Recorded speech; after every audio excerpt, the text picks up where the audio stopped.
पर्वतको फलेवास नगरपालिका 5 खानी गाउँमा अवस्थित मोती सामुदायिक पुस्तकालयमा सञ्चालित ट्याग परियोजना तालिम प्रभावकारी बन्दै गएको छ। रिड नेपालको सहयोगमा गत 4 वर्षदेखि निरन्तर रूपमा पुस्तकालयमा सञ्चालन हुँदै आएको तालिम प्रभावकारी बन्दै गएपछि चौथो चरणका लागि पनि सुरु भएको हो। गत फागुनमा रिड नेपाल फलेवास नगरपालिका र पुस्तकालय बीच सम्झौता भए अनुसार आवश्यक प्रक्रिया पूरा गरेर चौथो चरणको कार्यक्रम सञ्चालन गरिएको मोती सामुदायिक पुस्तकालय ट्याग परियोजना कोअर्डिनेटर रमा भुसालले जानकारी दिनुभयो। प्रविधि मार्फत किशोरीहरूको नेतृत्व तथा व्यक्तित्व विकास गर्ने उद्देश्यले सञ्चालित कार्यक्रममा फलेवास नगरपालिकाका विभिन्न विद्यालयमा अध्ययनरत 55 जना किशोरीहरूको यो चरणमा सहभागिता रहेको छ।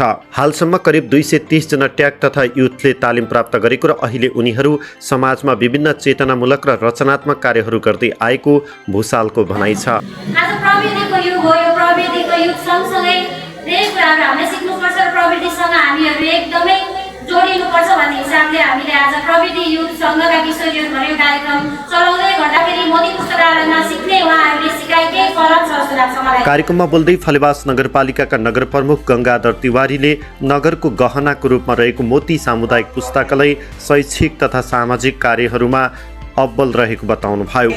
विद्यार्थीमा हुनुपर्ने एउटा विद्वता, एउटा अनुशासन र आफूले समाजमा गर्नुपर्ने अग्रणी भूमिका निर्वाह गरेर यो प्र्याक्टिस ग्राउन्डबाट जे तपाईँहरूले तालिम लिनुहुन्छ, जे शिक्षा लिनुहुन्छ, त्यो शिक्षा यो तपाईँले कहाँबाट पाउनुभयो भन्दा यो मोती पुस्तकालयको फ्याकल्टीले हामीलाई दिएको हो।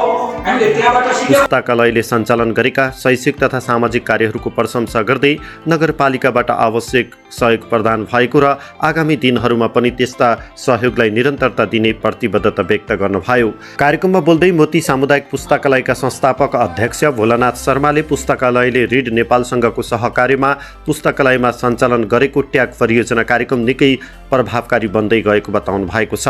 उक्त कार्यक्रमले किशोरीहरूको आत्मविश्वास बढाएको र समाजमा सकारात्मक र रचनात्मक कार्यमा प्रेरित गर्न मद्दत पुर्याएको बताउनुभयो। र अहिले धेरै परिवर्तन भयो भन्ने कुरा यो ट्यागको नेसनल कोअर्डिनेटर भाग्यश्रीले अघि नै तपाईँहरूलाई लामैसँग बताइराख्नु भएको।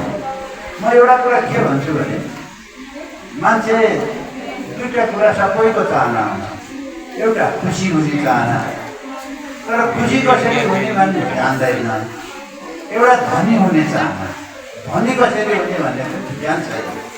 किनभने हामी अभिभावकले पनि शिक्षक विद्यार्थीहरूलाई या नानीहरूलाई धनी कसरी हुनुपर्छ भन्ने सिकाउँछौँ। ट्याग परियोजना कार्यक्रमले किशोरीहरूलाई क्षमतावान र आत्मविश्वासी बनाएको शर्माको भनाइ छ।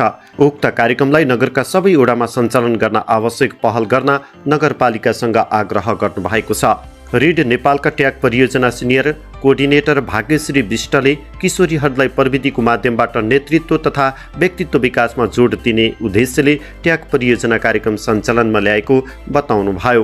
कार्यक्रममा मोती सामुदायिक पुस्तकालयका सञ्चालक समिति सदस्य ल्याम बहादुर दर्जी, भवानी विद्यापीठ माध्यमिक विद्यालयका प्रधानाध्यापक लक्ष्मीनारायण शर्मा लगायतले शुभकामना मन्तव्य व्यक्त गर्नुभएको थियो। कार्यक्रममा सिनियर ट्याग युनिसा भुसालले तालिममा सिकेका कुराहरूको अनुभव सुनाउनु भएको थियो।